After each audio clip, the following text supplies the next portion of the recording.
Just when you thought Paramount and CBS were about to settle and be done with this $20 billion Trump lawsuit mess they've made, well, things are getting very interesting as another organization is now threatening to countersue them if they do.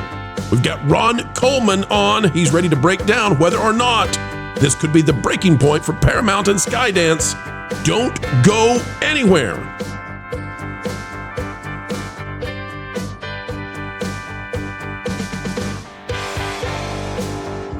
Hello, ladies and gentlemen. Welcome back to the Pro Channel. It is a joy to have you joining us. Click that like button. And folks, don't forget, we've got the Pro Show coming out at noon Eastern today, if you're watching this video at the time of release. And we're going to dive into even more about the Holly Weirds. But first, a video of excellence coming your way right now. All right, out of Fox News, Jon Stewart asks if Trump will burn our country down for insurance money amid CBS lawsuit. So if you were wondering how they're handling this situation, not well. We can put this, it goes in the not well category. Comedian compares corporate payments to Trump administration as protection money in new podcast interview. Says the Daily Show host Jon Stewart expressed worry this week that the Trump administration's lawsuit against CBS News could also result in the end of his show, as well as pain, I tell you, for the country, big pain. In an interview on the Bill Simmons podcast, Stewart slammed Orange Man bad pending lawsuit against CBS News and its parent company, Paramount, saying it's merely a way to get major corporations to grovel before the president's agenda. But what you're seeing now is all must pay tribute to the king, he said, elsewhere accusing other U.S. corporate leaders of paying Trump protection money to survive. Trump sued CBS News and Paramount, also Comedy Central's parent company, for $10 billion, as Ron would say, $10 billion.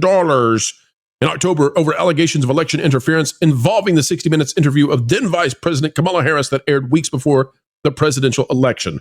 The amount has since jumped to $20 billion. And now, folks, we believe that they're going to come to a settlement. And the reason we believe that is because apparently the board has already approved a settlement.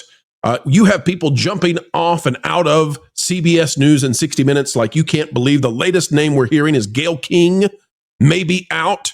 And nobody could have predicted that. But guess what? It gets worse. Out of Freedom.Press, the Freedom of the Press Foundation, we plan to sue if Paramount settles with Trump over the CBS lawsuit. I'll read this briefly, and then we'll hand it to Ron to give us an idea of what this is and how meritorious it might be. But just know this as we dive in, folks. CBS News now, Paramount, has the problem of if they settle, these people say, we're going to sue you for settling with the Orange Man. Freedom of the Press Foundation, FPF, has informed Paramount Global, somehow not PG, executives that it plans to file a lawsuit if Paramount settles with President Donald Trump over his court case against CBS News. News reports indicate Paramount Global is prepared to settle. You got it. We've written previously about how Trump's complaint against CBS is a clear First Amendment violation and threatens the basic press freedom rights of other news outlets. So today, FPF sent a letter to Paramount Chair Sherry Redstone to put her and her other Paramount executives on notice. Ron, it's time to duck and take cover. Apparently, the Russians are at your door. It says that it plans to file a shareholders' derivative lawsuit should Paramount settle with Trump and demand that the Paramount preserve all records that may be relevant to its claims. FPF is a Paramount Global shareholder. All right, so they're a global shareholder. That's how they get the ends on this. Ron, if the sirens have gone away and the nuclear threat is gone, let's get your take on it. Give us your nuclear blast at FPF. What say you, Ron? What a load of horse. Why, though, Ron? Why? Where to start? You know, I really have a lot of trouble understanding what exactly the administration was threatening CBS with. But if there is indeed going to be a settlement, it must be something real. It must be something CBS really has to worry about. So that's all very interesting. If CBS settles or has settled, I don't really know the progress of that story. Well, Ron, I'll give you a slight update. The board apparently has approved it. They've got to get the numbers figured out with Trump's attorneys. It was leaked out this last week that they're looking at a $30 to $50 million settlement amount. So it's not quite the $20 billion, but it's embarrassing enough. Even CBS can't just write a check for $20 billion. Having said all that, these people have I'm getting it in the comments. I'm getting it in the StreamYard comments. They don't have standing to complain about a settlement between two other parties. But they're a shareholder, Ron. They're shareholders, by golly. Yes. So what they have enunciated is a conception of a derivative lawsuit. Derivative lawsuit, of course, is when a shareholder sues, almost always unsuccessfully, and says, "Hey, Chancellor," because it's almost always in Delaware. "Hey, court, I'm a shareholder, and the board of directors isn't protecting my rights as a shareholder. It's their duty to do so, and they're not doing it. And I'm suing in the name of the corporation, and you'll make a finding whether I'm right and that I'm properly asserting rights of the corporation that management and the board of directors should be asserting." These suits almost always fail because of what's called the business judgment rule. Under the business, and most of the people listening to this know it. Business judgment rule says you do have that right, shareholder, but you've got a very, very, very high burden to overcome in order to demonstrate that even if the board of directors and the management are wrong, even if in hindsight we can say they were wrong, that it wasn't within their scope of responsibility as the managers of the captains of the ship to be wrong. It's not going to happen here. What they probably want to do is put pressure on CBS over whatever it is that Trump is using for leverage to get the CBS board to approve this settlement. And money is not the issue. Between CBS and the U.S. government, $20 million is not even a rounding error, right? But there's something the government wants CBS to do. We don't really know what it is, but evidently some information that the government has that CBS probably doesn't want made public. And I don't know any of this, by the way. I'm not privy to any of this. So I'm thinking maybe these free speech people, so-called, are thinking that, well, we want to put opposite pressure on CBS and say, well, if you're going to pay the government $20 million to keep this quiet, guess what? You may have to pay us more to keep it quiet. Because we're going to try to demonstrate that you shouldn't have settled this case, and we're going to say to a judge, hey, we want to we want to see what it was that CBS saw worth settling over. Now, part of the problem here is that the full terms of the settlement may or may not be public. I'm not sure if in a case like this, the government has to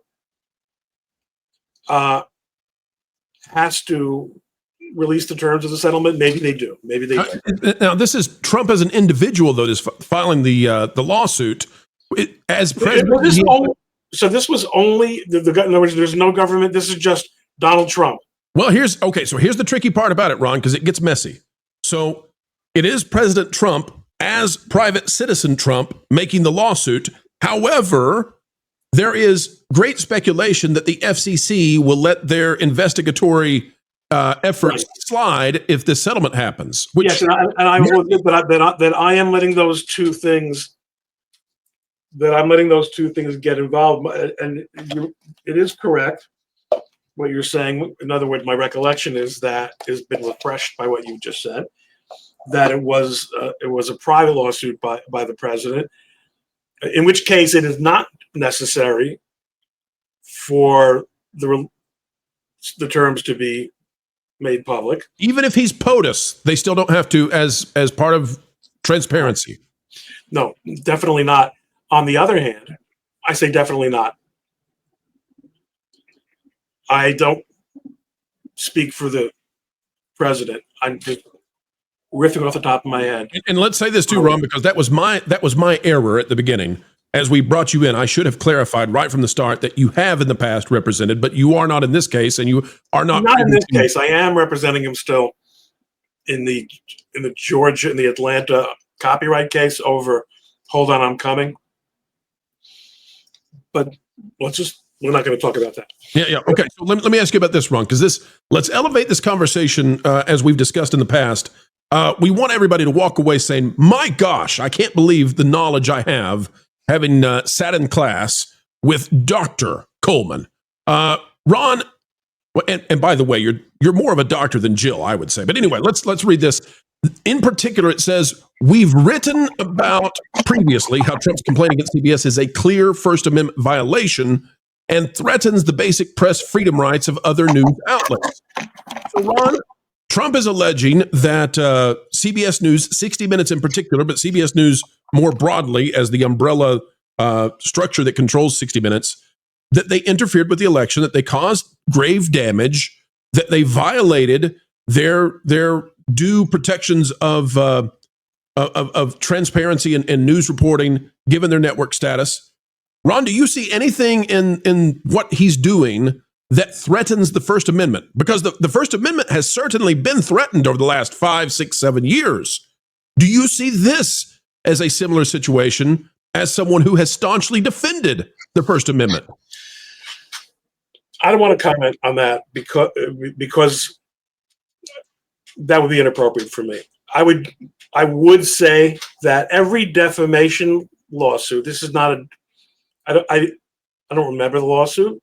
I don't remember if defamation is one of the claims, but anytime there's a lawsuit involving what a news organization has done editorially, that has First Amendment implications. There's no question about that. And the courts are extremely jealous, extremely protective of the First Amendment. Yet we see here that for some reason CBS is not relying on that. When I first heard about this lawsuit, and again, not privy to any of this,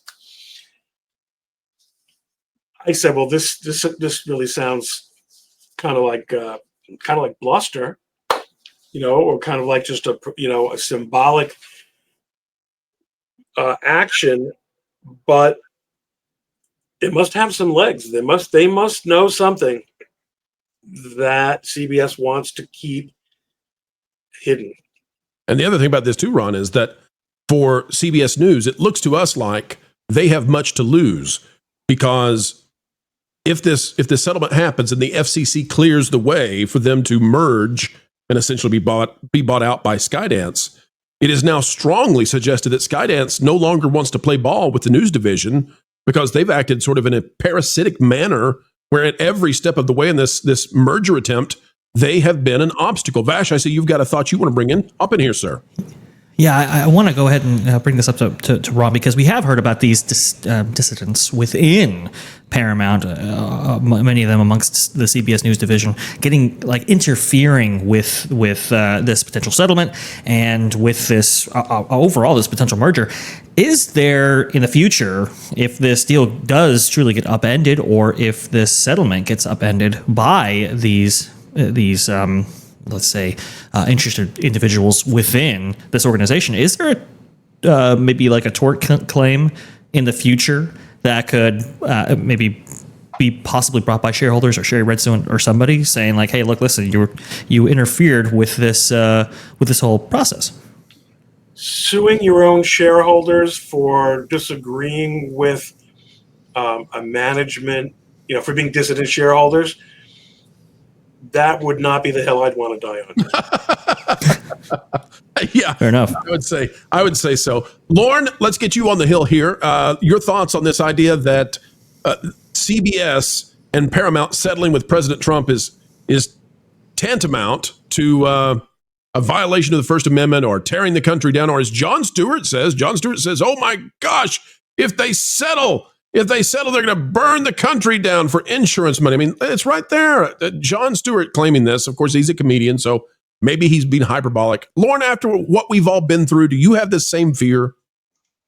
Well, obviously, I'm not a lawyer. I can't really comment on anything legally, but it seems to me that the truth is a perfect defense.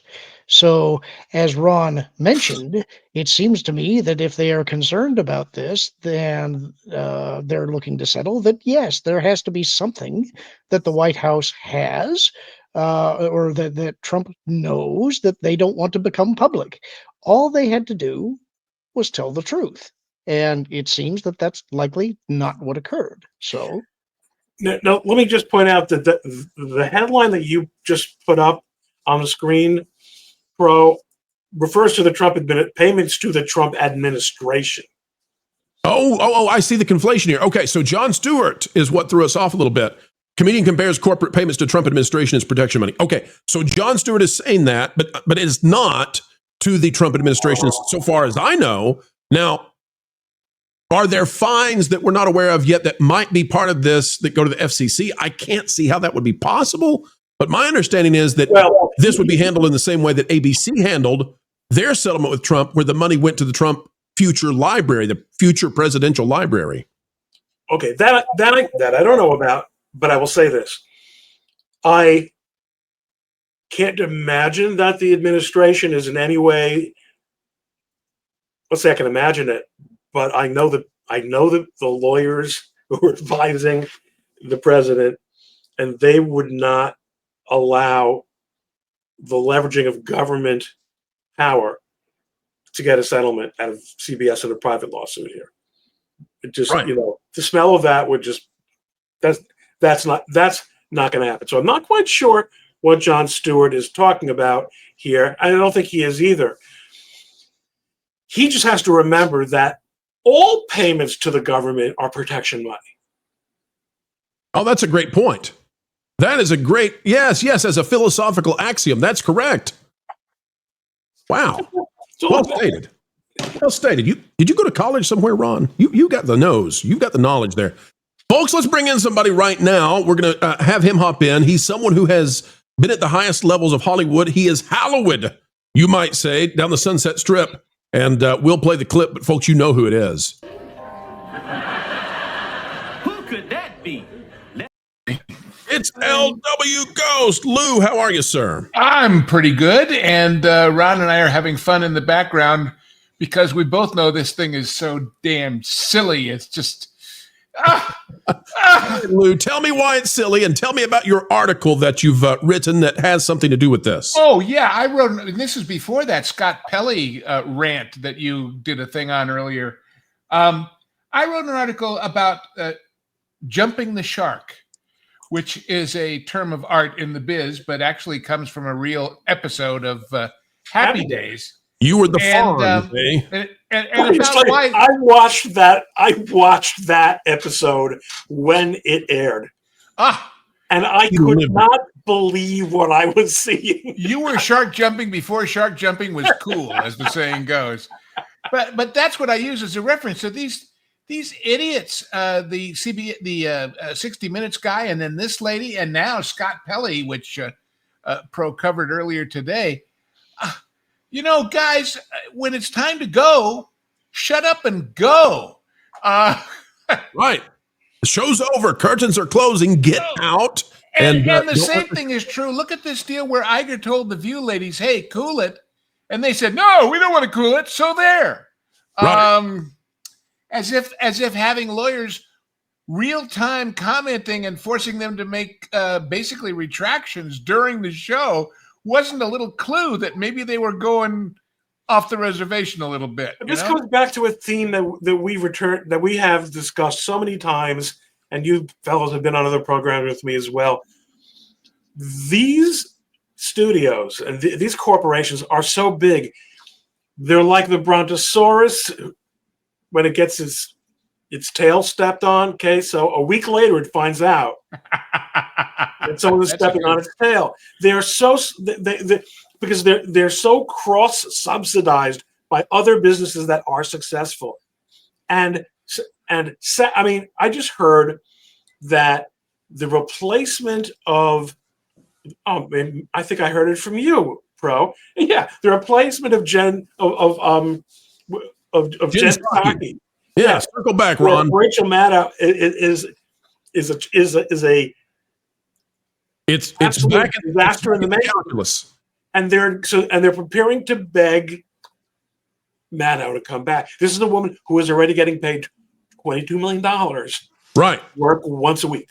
That's right. So what's it going to cost to get an hour, whatever? And I don't know about you. I would do 3 shows a week for that price. That's very kind of you, Mr. Ghost. That's very kind of you. Yes, absolutely. I mean, this Psaki situation with MSNBC is folks, just pause for a minute for my profanity. The kids are already to bed. It's a cluster cuss. It's a cluster cuss. That's what it is. Jen Psaki has decimated MSNBC. This has been the worst fumble in cable news history because, I mean, this is worse than the O'Reilly situation at Fox because at least they had a competent replacement, even if people didn't know if it was going to work out then. This is, Rachel Maddow was the only thing working for MSNBC, and she is gone. And Psaki has come in and is now the lowest performing thing on a channel that couldn't afford a lowest performing anymore. She is being outperformed by mid-size YouTube channels. And that's the problem with CBS News, to bring this back to circle back, Psaki. The problem for CBS News is that Skydance doesn't need them. They don't want them. They are a tiny division that has caused such a massive headache for everybody involved. This entire kerfuffle is because of one little news division, and they are so high on their own virtuosity, on their own credibility, on their own pedigree, that they can't see that they are annoying everybody who has sensibilities, who exists in some other world outside the politicos. Ron, I'm going to give you the last word on this topic. Walk us through, if you will, please. Where does this go now? If there is a settlement, is it case closed? Do we move on? And does the merger happen? I can't speak to the merger. I can say that there will be no, if there's a lawsuit, it will be sanctionable. It's utter garbage. There's no standing. Third-party public interest groups, no matter how many, you can buy stock, but you don't get to decide whether or not management should settle a lawsuit that they in their wisdom. I mean, you'd have to allege, not just allege, you'd have to have pretty much open proof of collusion, and plus their claim that this is a threat to the First Amendment. Listen, any time there's a challenge, a legal challenge or regulatory, any kind of government or coercive challenge to what the press is saying, there are First Amendment implications. We may never know exactly what that challenge will be here, but this is an incredible example of, you know what these guys are thinking. Look, we're living in a world now where district judges will do anything we say if it's anti-Trump. So maybe we'll just give it a shot. But maybe it will get to injunctions now. I don't know how you could use an injunction on this, but you know what? That's a fun play now these days. So let's just injunction everything. I don't know what the verb is there. Is it to injunct? I don't know. To enjoin. And I really enjoyed my time with you guys tonight. I am going to go. Hold on, Ron. Let's rewind. Ron, hold on a second. That was a great attempt at the segue for the outro. I'm going to give you another shot on that one. We had a hiccup. All right, start again, Ron. Segue out of this thing. I was saying that I was enjoying my time here tonight. Enjoying! I get it! Okay. All right, fantastic. Usual, it's been an incredible simulation of reality. Guys, great to see you all. Good night. happy news and whatever it is we say when we're outro. We'll see you later. That's right. And Ron, thank you, by the way, for all you've done to actually protect the First Amendment as opposed to these bozos and what they're claiming. We appreciate you. We know it's... You don't hate them enough. That's right. I know, Ron, I'm going to give away your secret on why you're so good at defending the First Amendment. Uh-oh. You've actually read it. As opposed to these bozos. Jump into the water. Why listen to music made by people and companies who really don't like you? Check out Vacation Radio today and prepare for all new content made by the people behind the WDW Pro Channel. It's the place you need for all the music. That should be fun. So I give them cannonball. Yeah. Hundreds of songs, every genre you can imagine. Listen live on YouTube and enjoy a set list that's always sunny. It's Vacation Radio. Arizona.